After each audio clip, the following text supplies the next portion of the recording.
अस्सलाम वालेकुम नाज़रीन, आप चैनल 27 न्यूज़ HD देख रहे हैं। सोहराब बरकत आपसे मुखातिब है।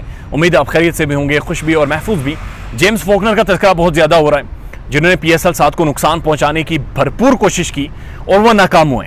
उनके हवाले से मुख्तलिफ आर्टिकल्स लिखे जा रहे हैं और मुख्तलिफ हक़ाइक़ भी उनकी ज़िंदगी के हवाले से सामने आते जा रहे हैं, जिसमें उनके सेक्शुअल असॉल्ट भी सामने आ रहे हैं और साथ साथ मुख्तलिफ फ्रेंचाइजीज़ में, मुख्तलिफ बिग बैश में, मुख्तलिफ लीग्स में उनके बदतमीज़ी के किस्से भी सामने आ रहे हैं। और पाकिस्तान में भी तमाम तर हक़ाइक़ अब मंजर-ए-आम पर आ गए हैं। PCB अपना मौक़िफ़ सामने रखने में कामयाब हो गई है और सब लोगों को तमाम हक़ाइक़ अब पता चलना शुरू हो गए। PCB का क्या मौक़िफ़ है इस सारे मामले में, वो आपके सामने रिपोर्ट करते हैं। लेकिन उससे पहले जो लोग नए हैं, बराए मेहरबानी चैनल को सब्सक्राइब करें ताकि बर वक्त वीडियोज़ आप तक पहुँचती रहें।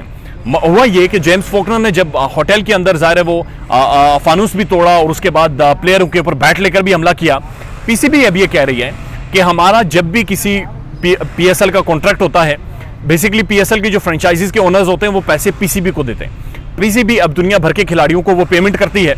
तो वो कहते हैं कि जब भी कोई प्लेयर हमारे साथ हामी भरता है PSL खेलने का, तो हम उसे तकरीबन 70% जो पेमेंट है वो एडवांस कर देते हैं और 30% हम जब उनके मैचेस ख़त्म हो जाते हैं या PSL ख़त्म हो जाती है तो उसके बाद हम उन्हें 30% बकिया जो पेमेंट होती है वो करते हैं। अब हुआ ये कि जेम्स फॉकनर ने गुज़श्ता सीज़न में जो अपना अकाउंट दे रखा था, वो उनका जो एजेंट था उन्होंने कंफर्म किया कि यही अकाउंट है जेम्स फॉकनर का।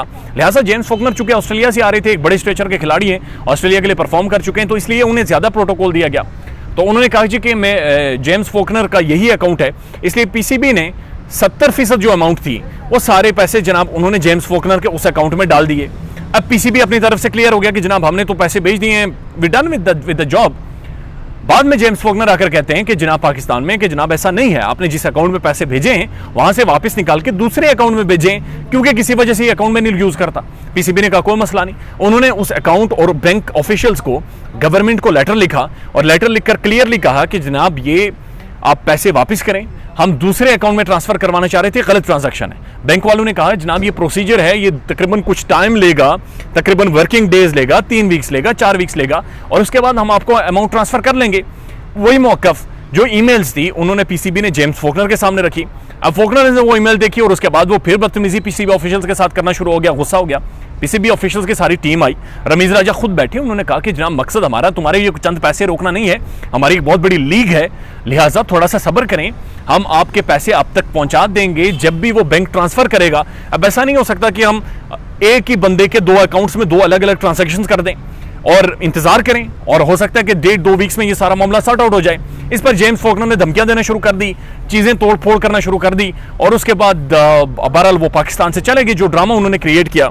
अब पाकिस्तान के अंदर ये डिबेट हो रही है कि जेम्स फॉकनर को थाने में बंद करवाना चाहिए था, इसे छितर मरवाने चाहिए थे, इसे बाकायदा लंबे पाना चाहिए था, इसकी गिरफ्तारी होनी चाहिए थी, इसके खिलाफ मुकदमा चलना चाहिए था ताकि इसकी अकड़ ठिकाने आती। ये क्या किया PCB ने कि उसे प्रोटोकॉल देकर दोहा में बाकायदा ड्रॉप किया और वो पाकिस्तान से बाहर चला गया है। बहरहाल जो भी हो, ऑस्ट्रेलिया की टीम ने पाकिस्तान में आना था, लिहाजा दैट्स व्हाई जेम्स फॉकनर को पाकिस्तान से बाहर जाने दिया गया। लेकिन यह भी एक हकीकत है कि जेम्स फॉकनर ने जो किया अब वो स्पोर्ट्समैन स्पिरिट के, इंसानी अक़दार के, बुनियादी जो इंसानी ह्यूमन वैल्यू होता है वो उसके खिलाफ होता है। लिहाजा आने वाले किसी भी टाइम में जेम्स फॉकनर के ऊपर मुकम्मल तौर पर पाबंदी होगी, वो पाकिस्तान के अंदर कोई भी क्रिकेट, कोई भी लीग अब नहीं खेल सकेंगे। अपना ख्याल रखिएगा और हमारे चैनल का भी। अल्लाह हाफिज़।